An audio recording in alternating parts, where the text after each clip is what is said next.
guys, so ayan, bali nandito pala ako ngayon sa Abu Dhabi. Binisita ko yung aking matagal ng kaibigan, o 'di ba? So since wala pa naman yung aking josawa, ayan, dito ako tumuloy sa kanya. Ayan, binisita ko nga pala siya guys kasi paalis na siya next month, o 'di ba? Naka-impake na siya, dai. Bali magkukuwait na nga siya. So ayan na nga mga zay, pinagluto pala niya ako, o 'di ba? Grabe nga ka-relate ako sa kanya mga zay na habang nagluluto, kailangan may YouTube talaga para ma-perfect yung dish, o 'di ba? Bongga.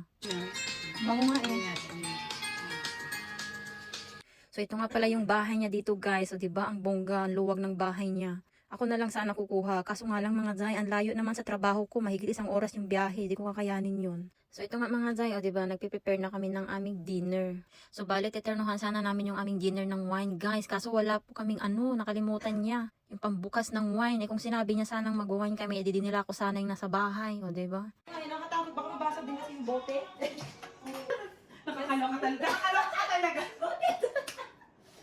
Let's eat guys! O, pinagluto ako ng aking friends. Oh my God, saan mo gustuhan mo?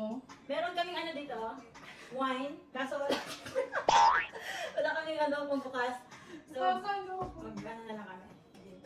So dahil nga wala kaming pangbukas ng wine guys, ayan, dinner with gin and tonic na agad-agad, o 'di ba? Binisita ko siya guys kasi paalis na siya next month. So hindi namin alam kung kailan ulit siya makakabalik dito, makakabisita. So sinulit na namin talaga yung aming time together, o 'di ba? Bali siya pala yung lagi kong nakakasama lagi sa aking mga previous vlog, 'di ba?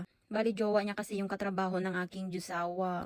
So bali lipat na nga siya sa Kuwait guys kasi mas magandang opportunity kahit nandito yung josawa niya. Syempre tayong mga babae, mas pipiliin pa rin natin yung mas magandang 'di ba, opportunity kaysa sa love life. Kasi if it's meant to be naman, it will be, ika nga, 'di ba? So anyway, mga zay, after namin mag-dinner, so dahil nga paalis na siya guys, so 'di ba, binigay niya sa akin yung mga heels niya, 'di ba, ang tataas. Kasi sumali yan siya sa Miss Universe dito sa UAE guys. Sumali siya ng pageant dito. O 'di ba? Taray, ako na yung may kaibigang Miss Universe. O 'di ba, saan ka diyan? Charot. Yan. Yan. What? Tapos may delay. Delay.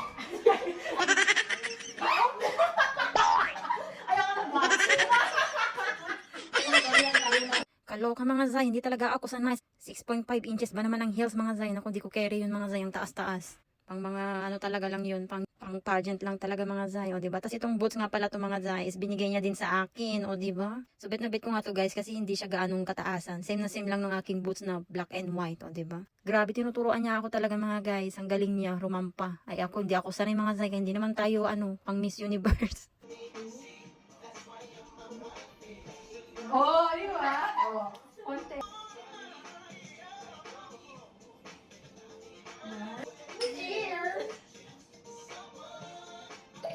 So anyway, after nga nung rampahan namin mga zay, tinuloy na namin yung aming chismisan. Inabot nga kami ng madaling araw mga guys.